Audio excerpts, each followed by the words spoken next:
ಕಲಾ ಸರಸ್ವತಿಯನ್ನು ಹಲವರು ಪೂಜಿಸ್ತಾರೆ. ಆದರೆ ತಾಯಿ ಕಲಾ ಸರಸ್ವತಿ ಒಲಿಯೋದು ಮಾತ್ರ ಕೆಲವರಿಗೆ. ಅಂಥದ್ರಲ್ಲಿ ಒಂದು ಪ್ರೈವೇಟ್ ಸೆಕ್ಟರಲ್ಲಿ ಕೆಲಸ ಮಾಡ್ತಾನೆ.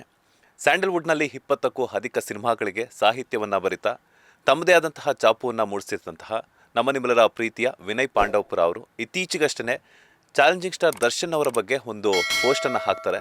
ಆ ಪೋಸ್ಟ್ನ ಸೋಷಿಯಲ್ ಮೀಡಿಯಾದಲ್ಲಿ ಸಿಕ್ಕಾಪಟ್ಟೆ ವೈರಲ್ ಆಗುತ್ತೆ. ಅದರ ಜೊತೆಗೆ ಕನ್ನಡಿಗರೆಲ್ಲರೂ ಸಹ ಅವರ ಬರವಣಿಗೆಯನ್ನು ಮೆಚ್ಕೊಳ್ತಾರೆ.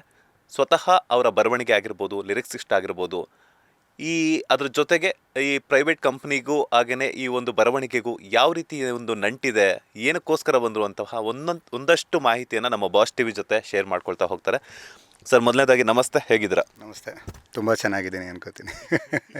ಅಂದ್ಕೊಂಡಾಗಲೇ ತುಂಬ ಚೆನ್ನಾಗಿರೋಕ್ಕಾಗೋದು. ಹಾಗೆ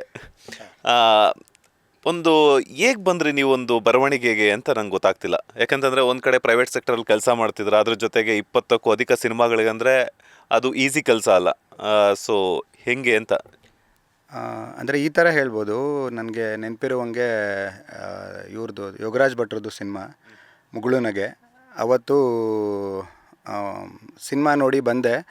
ಅದನ್ನು ಎಲ್ಲ ಮಿಕ್ಸ್ ಮಾಡಿಕೊಂಡೆ. ಯಾವುದೋ ಹಾಡು ಅನಿಸುತ್ತಿದೆ ಯಾಕೋ ಎಂದು, ಬಹುಶಃ ನಾವು ಮುಗುಳುನಗೆಯಲ್ಲಿ ಇರಬಹುದೆಂದು, ಕಾರಣ ನಿನ್ನೆ ನೋಡಿದ ಮುಗುಳುನಗೆ ಸಿನಿಮಾ ಅಂತಂತ ಈ ಥರ ಏನೋ ಬರದೆ ಜನ ಆಬ್ವಿಯಸ್ಲಿ ಏನಿದು ವಿನಯ್ ಈ ಥರ ಅಂತನಕ್ಕೆ ಶುರು ಮಾಡಿದ್ರು.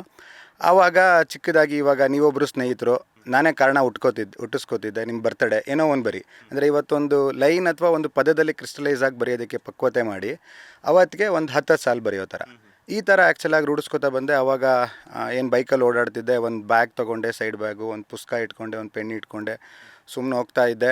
ಏನೋ ಅನಿಸಿದ್ರೆ ಬರೆಯೋದು, ಮನೇಲಿ ಹೋಗಿ ಅದನ್ನು ಕಂಪ್ಲೀಟ್ ಮಾಡೋದು. ನಿದ್ದೆ ಮಾಡ್ತಿರ್ತೀನಿ, ಇನ್ನೂ ಮಲಗಿರಲ್ಲ. ಅವಾಗೇನು ಅನ್ಸೋರು ಎಚ್ಚರ ಇದ್ದು ಪಕ್ಕದಲ್ಲಿ ಒಂದಿಷ್ಟು ಬರೆದ್ಬಿಟ್ಟು ಮತ್ತೆ ಮಲಿಕೋ. ಈ ಹುಚ್ಚು ಶುರುವಾಯಿತು.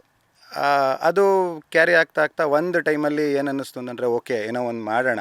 ಯಾಕಂದರೆ ನೀವೇ ಹೇಳ್ದಂಗೆ ತಾಯಿ ಸರಸ್ವತಿ ಬಂದು ನಮ್ಗೆ ಒಲ್ದಿರ್ಬೇಕಾರೆ ಆ್ಯಕ್ಚುಲಾಗಿ ನಾವು ಅವ್ರಿಗೆ ನಮಸ್ಕರಿಸಿ ಮುಂದೆ ಹೋಗಬೇಕು.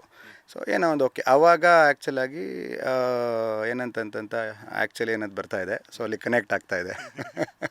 ಸೊ ಅವತ್ತಿಗೆ ಡಿ ಬಾಸು ಒಂದು ಕಾಲದಿಂದ ಆ್ಯಕ್ಚುಲಾಗಿ ತುಂಬ ಅದು ಬೇರೆ ಬೇರೆ ಒಂದಷ್ಟು ಕಥೆಗಳನ್ನು ಹೇಳೋದಾದ್ರೆ, ಮತ್ತು ಆಮೇಲೆ ಅವತ್ತಿಗೆ ನನಗೆ ಅವ್ರದ್ದು ಬರ್ತಡೇ ಕಾಣ್ತು.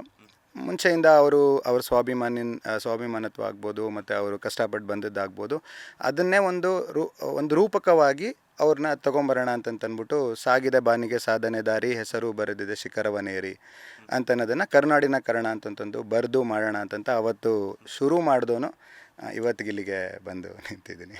ಲೇಟೆಸ್ಟ್ ಹಾಗೂ ಇಂಟ್ರೆಸ್ಟಿಂಗ್ ಸುದ್ದಿಗಳಿಗಾಗಿ ಬಾಸ್ ಟಿವಿ ಕನ್ನಡ ಚಾನೆಲ್ನ ಸಬ್ಸ್ಕ್ರೈಬ್ ಮಾಡಿ. ಹಾಗೆಯೇ ಬೆಲ್ ಐಕಾನ್ ಪ್ರೆಸ್ ಮಾಡಿ. ಇದರ ಜೊತೆಗೆ ಫೇಸ್ಬುಕ್, ಇನ್ಸ್ಟಾಗ್ರಾಮ್, ಎಕ್ಸ್ನಲ್ಲೂ ಮಿಸ್ ಮಾಡದೆ ಫಾಲೋ ಮಾಡಿ.